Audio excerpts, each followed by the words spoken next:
Okay, so I'm gonna make this a quick one because I didn't enjoy this film. Where to start? So we're talking about, I don't even want to say reviewing because we're just talking. This is just me expressing my emotions, my disdain, my anger when I sit down and watch a movie in a theater that I do not enjoy. So here's the thing about Immaculate. The marketing was pretty on point. The reviews are pretty on point. Even there's a poster where it's just like outrageously terrifying, devilish, sinful, evil. The second coming of Satan. Like they swear up and down. This film is everything. I'm here to tell you. I'm here to tell you. Me.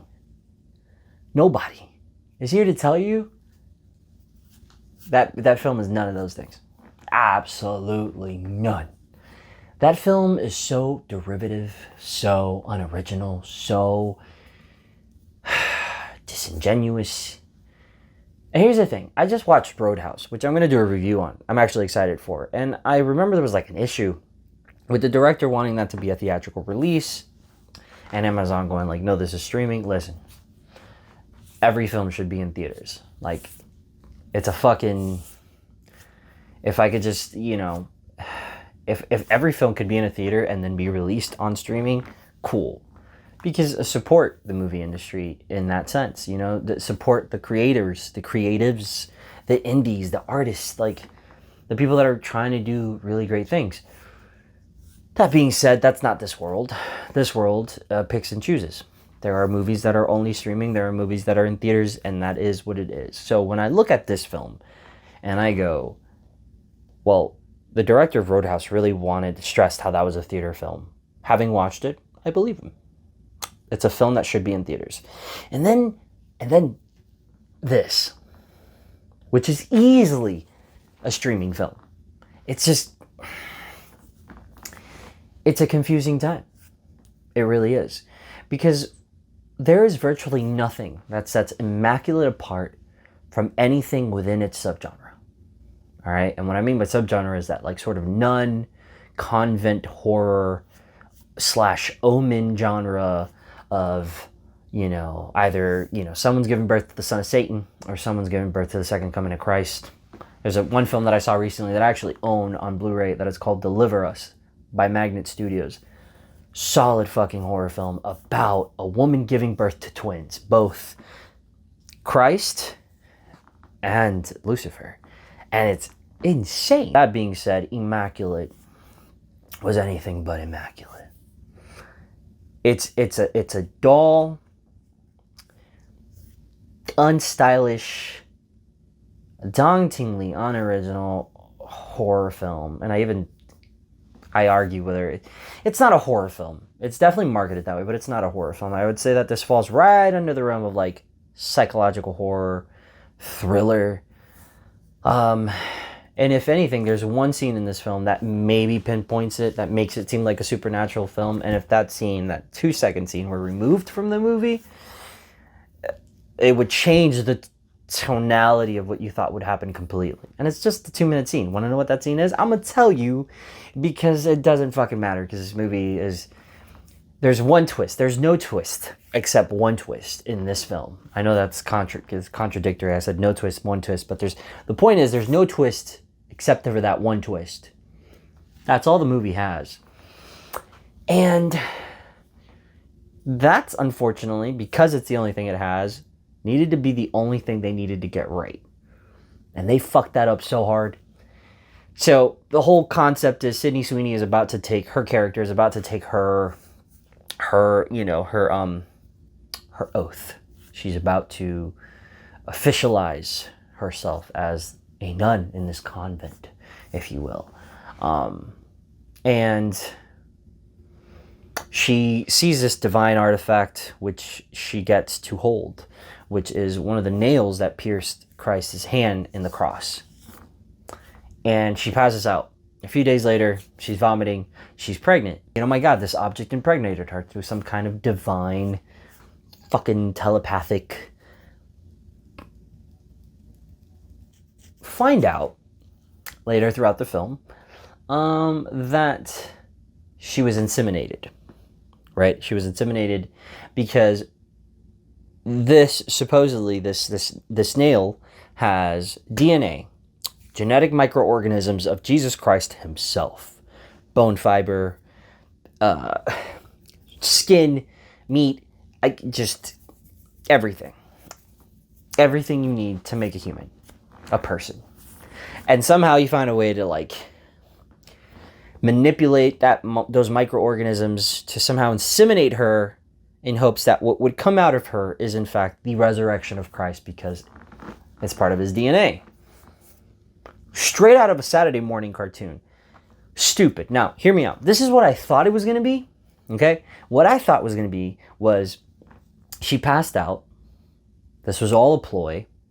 The priest that showed interest in her the moment she walked in actually raped her in her sleep, impregnated her, said it was an immaculate conception, made everyone in the convent believe that it was an immaculate conception so that he can manipulate his way up the hierarchy using divine intervention. Just a man being evil and fucked up and vindictive, and one man and what he can do when you get a bunch of people believing in one singular idea. And I was like, this is it. They didn't do that. They took that whole, they said, all right, cool, that's cool. And they took that shit and they ran with the mad scientist idea. That's what we did. Someone wrote this. Someone genuinely wrote this. So the whole film is essentially her slowly coming to this idea that something isn't right here. And so cue all the fucking cliche like, oh, there's a nun up there in the roof. What is she doing up there? Oh shit, she's fucking dead. She jumps. You have that in The Omen. The Omen popularized that type of scene, period. Then you got the birds, because birds hate demons. You didn't hear? Birds hate divine conceptions. They hate it. So they just fall from the sky. And they always find a window to hit. It's hilarious. So there's that. Then there's the whole like, here's a scene of everyone doing laundry.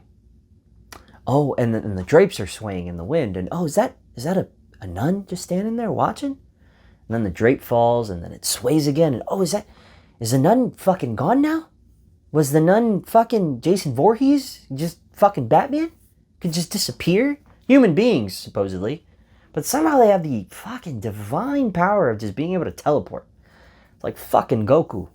It just doesn't make... And I hate scenes like that because it's not creepy. The moment something is set up in the distance, just staring at you, amidst a crowd, amidst traffic, amidst swaying drapes in the wind, you know they're going to disappear. You know the audience is going to expect that. And we know that it's going to lead to nothing except, oh my God, did I really see that?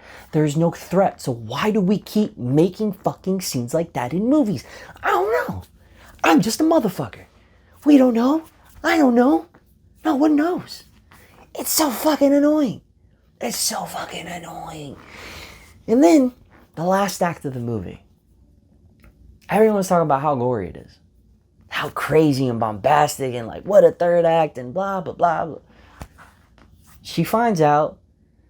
They strap her down. They're like, you're not going to leave till you give birth. And she just escapes, stabs a guy in the neck, hits a nun in the face with a crucifix 3 times, bashes her face in. And sure enough, she wants to, before she goes, she wants to, burn it all down. And she has a final confrontation with the priest, which ends up with the lab in flames and the fucking priest just screaming and crying. And then she runs away through catacombs. He's chasing her all half burnt. They come to a full confrontation. She stabs him in the fucking neck with God's nail. Jesus Christ's nail. Just, that's it. And then she gives birth. And she grabs a rock and smashes the fucking... That's it. That's all. That's it. That's all. I just saved you 2 hours. 2 hours of your life that you can use on other things. Anything else. Literally, virtually anything else. The film has no stylistic personality. The cinematography doesn't do much. The color grading is just what it is. I would argue people can say what they say about the Nun films, Nun 2 and Nun 1 and Nun 2. At the very fucking least, those films have a very signature look, especially Nun 2. I think the cinematography, the shots, the play with shadows, the contrast, the highlights, it's great. It has a signature look that you can go, that shot's from the Nun. There's no score that sticks out. There's no score. There's no genuine sense of tension or pace when you look at the film and it's trying to like set up a twist for later or set up what it thinks is a clever act on the character's part. 2 seconds in, you know what's going to happen. So when the film is trying to misdirect you, when the film is trying to like do the sleight of hand, it can't even do that correctly. And it's not a, hey, oh, I'm so smart, I can figure this out. It's just you don't have to be smart to figure this out. The film is so disingenuous in its horror, in its style. It's just replicating so much. And I thought of a dozen other movies. I thought of Shutter Island when I was watching this. I thought of A Cure for Wellness when I was watching this. I thought of The Omen when I was watching this. And I thought of about a half a dozen other indie horror films from like IFC Midnight or Magnet or even Neon that have like this aesthetic, you know, this feel. Like if you look at it, if you've seen Saint Maud, it's a film that also has this sort of similar tangible sense of, or seemingly going for the same tangible sense of dread that this film was. And it's a shorter film with a more complex premise, but a simplistic manner of telling that story. And it fires on all cylinders. It absolutely hits it. So, look, granted, I think this was more of a ramble. And because I have not much to say about this film aside from it's too simplistic for it to be fucking up. And it overcomplicated something that I thought, just from watching the film, I thought that the smart way to go about this narrative was to create this like ingenuitive trajectory of lies and deceit and manipulation from this priest conceiving this entire thing, just making it up because he's the one that was having his way in the convent. And you could have had a message there. You could have done something, anything, except play fucking mad scientist. Because that's what this was, such a Saturday morning cartoon. And I struggle to go like, is there anything I really liked? And genuinely no. Even the gore, like, it's blunt, it's violent, sure, it's impactful, but it's shallow. It happens for shock value. It's not necessarily that shocking. And when it does happen, you realize it happened to characters you don't necessarily like or give a fuck about. Sydney Sweeney's character herself is a character that is just kind of a specter. This is happening to her. You don't, even towards the end when things get rough and things get hard for the character and she has to push, suffer, and fight, yeah, you don't really, you're not sold on it. She's about to have a fucking baby. Her water breaks as soon as the third act starts, and up until the end, you completely forget that happens. There's just a lot. That being said, I'm done talking about this movie.